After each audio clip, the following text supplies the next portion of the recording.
Okay, good morning, good afternoon, and good night. Anybody, I hope you have a great day. I'm here for you if you need anything. okay. Uh, that wasn't what I was thinking, but okay. I just had one of my Echo devices respond to my voice, and it's not supposed to do that. Okay, so here, we are, this video, and she's got me all discombobulated now.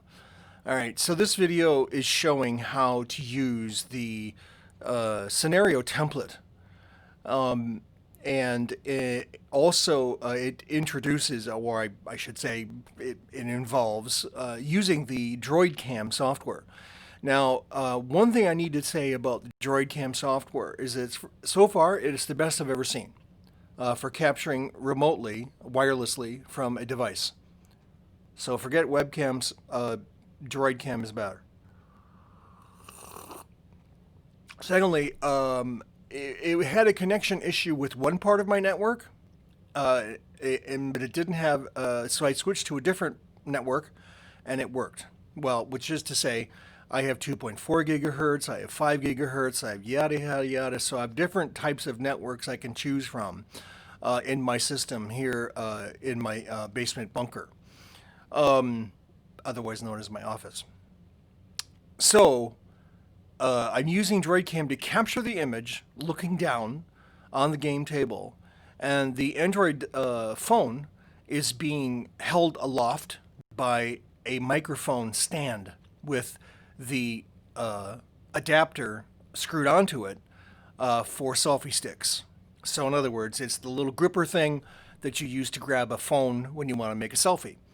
And so I've got that attached to the microphone stand, and that's above the game table, which is what you're seeing now. This is the DroidCam interface. So I'm going to minimize that. Well, actually, before I do that, here's how you capture an image of the game table for your scenario document. You don't have to grab this little tiny thing. What you can do is you can select this pop-out video preview, and then you can change the size of it because it becomes a Windows window. So if you go maximum, you can grab this whole thing. Either well, you can't right mouse click, but you can use your alt print screen or whatever, but capture it into a piece of software and then crop it as you like, and then when you copy it, paste it into the Word template. And this is actually just I just started doing this morning to show how this is done. This is just we'll just call this current game, and the description is somewhere. Uh, that's it. 2 by 2. Another 2 by. So let's just say because we need to specify, right? Another 2 by 2 foot game table somewhere. All right. So we'll save it as a current game, and that's how you get the image in there. Now you can use, of course, the cropping tools in Microsoft Word to crop it even further. And so the other thing to note is I won't go over all the nuances of using this page, but you already there may already be some videos about it. Anyway, so player A and player B each have one, two, and three objectives. If you wish to have more, you can add more rows, but that is essentially it. And then you number them and describe what they are. And this is for the judge to see. And if you distribute this to the players, of course, you would take away certain informations, including what we see here are American Civil War units that I've got placed in. So uh, uh, then you list out your units, anything else that needs to be said about them, any variations of the rules or whatever. Here is a section where you can just type any kind of information, reference, and background. These little symbols here are here to be placed on the map if you need to. So you just copy and paste the symbol. Actually, I think I can drag and drop.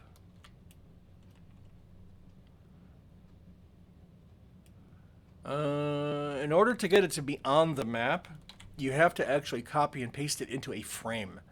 So I can show you how to do that, and that is basically insert blah blah blah quick parts text box, Okay, a little text box, and then let's grab number 10 here, like this. Okay, so there's number 10 sitting in there. Let's make this outline the format of the shape. We'll say no outline, and then there's we do want to fill, as a matter of fact, so that the little 10, and we can change the size just like any other font. And then there's our little thing, our little frame. So what we'll do is, well, we actually have to do it like this. Let's put it up here. We have to say wrap text. We have to do in front of text. So this will allow you to take the object and put it on top of anything else. Now you'll see how this happens, this little margin of the item. That's because it has margins. Well, we got to take those margins away. So let's do format shape, and it is regarding text options. Just look at them all, paragraph, whatever, and set them all to 0. So, okay, and then you don't want to wrap the text in the shape. So there you go, and you don't need that. Close it again. So that creates a frame that you can now use repeatedly. So once you've got this. Actually, let's increase the size a little bit. It's still pretty small. We're looking at a 2-page layout. That's why it looks small. If we looked at 1 page, it might be bigger, but at any rate. Okay, so there's our little guy. It's an indicator, and that is the same concept you would use for anything else. Once you've made these little frames and put them in, you can paste anything you want inside this little frame. So, and then you could duplicate it, of course, okay, as many times as you want. And that's essentially what happened with these unit markers. So you could take this. Actually, you don't need to use a frame for these unit markers. You can just, paste it somewhere. Let's see. They may already be in front. Let's just do paste right there to see how it comes out. All right. So I think it's already in front of the object. Yes. So the 12th Missouri. You're able to move it around like any other piece in a board game kind of situation. There is, however, one other thing. You might want to change this outline to a larger line and then make it white to make it stand out so you can see these kinds of things. Okay, so that is essentially how you do this. And this, you would arrange all this for the one opponent and the other opponent. The judge, of course, would have the master revealing all. And then the turn record track, you would put the names of arriving units. This is the turns they arrive on, any other conditions, player A and B, and so on and so forth. So that is how you use the scenario template. And I would recommend leaving it in a Word document all the time instead of making a PDF. Because these documents change all the time. You come up with other stories, other explanations. Oh, and I see that there is an issue with my river. Okay,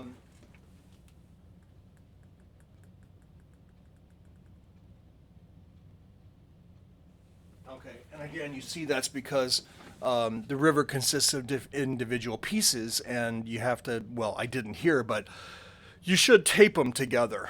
Just use, Scotch tape underneath to hold the pieces in line. Otherwise, they move because things move. Another interesting thing to note here in this particular situation, there's a group of trees right here. I wanted to say that you'll notice that there are tree hexes and then there's this group of trees. What does that mean? Well, nothing. Essentially, when you do this kind of decoration, and there's a little tree right here too, that's just decoration. Now, however, if the judge wanted to, the judge could say, yes, actually, those are a visual impediment. It's just not a full hex of it, and that's why it's there. So there are trees in this region of the bridge and the creek. So that's why it's actually a full hex, or I should say a full obstruction. It's just that it doesn't look obviously like this. It's just whatever it is, the shape of the area, and there are trees in it. Now, what does that mean? It means that I have individually mounted trees for this purpose, and I also recommend you do that.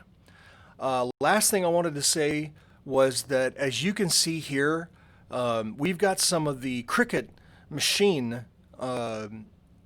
scenery showing, and one of them is the cardstock fencing, and this is also cardstock fencing. And over here, these are cardstock cornfields. As you may have seen in other videos or on the website, this is the best thing that the Cricut does is make things like this in vast quantities. So the use of three-dimensional plastic kit fencing is pretty much gone by the wayside. Why? Because this is completely free. I mean, 90 cents and maybe 20 minutes to cut on the Cricut machine. Well, yeah, but I got the Cricut machine. Exactly. So once I got the Cricut machine, I was able to cut all these things of terrain and including all the buildings and stuff without having to cut them out by hand, and that's the point. Not having to cut by hand is the entire point of this, and that's why you can do this.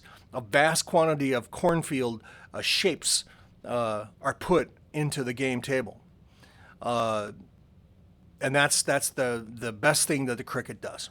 So I just wanted to say that. All right, so next time. Until next time.